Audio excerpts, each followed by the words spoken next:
আমার নাচার পেছনে অন্য কোনো কারণ নেই। আমার বিয়ে-টিয়ে লাগেনি যে আমি নাচ করছি। কাজ করতে, করতে গান শুনতে, শুনতে নাচ করতে ভালোই লাগে। তো হ্যালো গাইস, আমাদের বাড়িতে ছিল সেদিনকে ছাদ পরিষ্কার করা, ঘর পরিষ্কার করার পালা। অনেক নোংরা হয়ে গেছিলো। আর এখানে দেখছো এটা আমার আগ গাছ, এটাকে বসানো হয়েছে। ওর শুধু বড় হবার পালা। ও বড় হোক, তারপরে আমাকে কেটে খেয়ে নেবো। আর এখানে আরও অনেক গাছ ছিল আমাদের ছাদে যেমন থাকে। তারপর এদিকে মা পুরো ছাদটাকে ঝাড় দিচ্ছিল আমাদের। অনেক ক্যাচড়া হয়ে গেছিলো। তো আমিও ছাদে গিয়েছিলাম মাকে একটু হেল্প করার জন্য। কারণ এত বড় ছাদ ঝাড় দিয়ে পরিষ্কার করতে কোমর ব্যথা করবে। আমি অল্প করেই ঝাড় দিয়েছি, যেহেতু ধুলোতে আমার যেহেতু অ্যালার্জি আছে।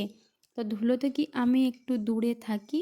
তো তারপরে আমি একটুখানি মাকে হেল্প করলাম, মানে কাঠগুলো সরিয়ে দিতে। তারপরে ঘরে এসেছি। এই যে ঘরটা দেখছো, এটা কোনো ইটের ঘর না, এটা মাটির ঘর।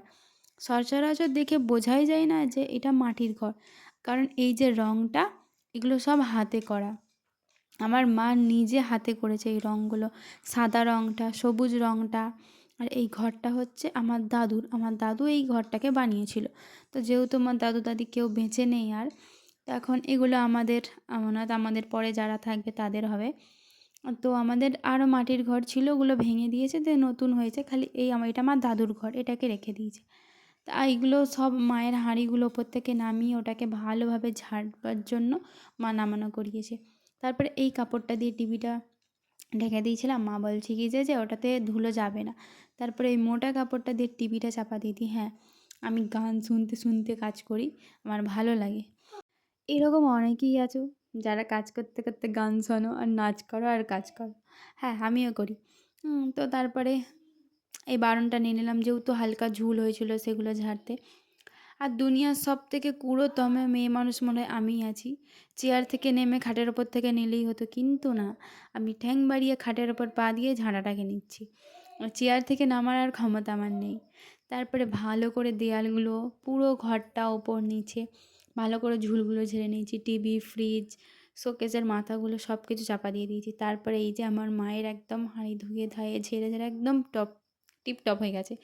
আর সন্ধ্যাবেলা এখানে আমি বানাচ্ছিলাম পাস্তা। আমার মা আমাকে দুদিন ধরে বলছে পাস্তা বানা, পাস্তা বানা। ঘরে পাস্তাটা পড়েই ছিল। আমারই ইচ্ছা করছিল না। আমার না, মানে কিছু করতে যখন কুড়েমে লেগে যায় না, আর ভালো লাগে না বানাতে।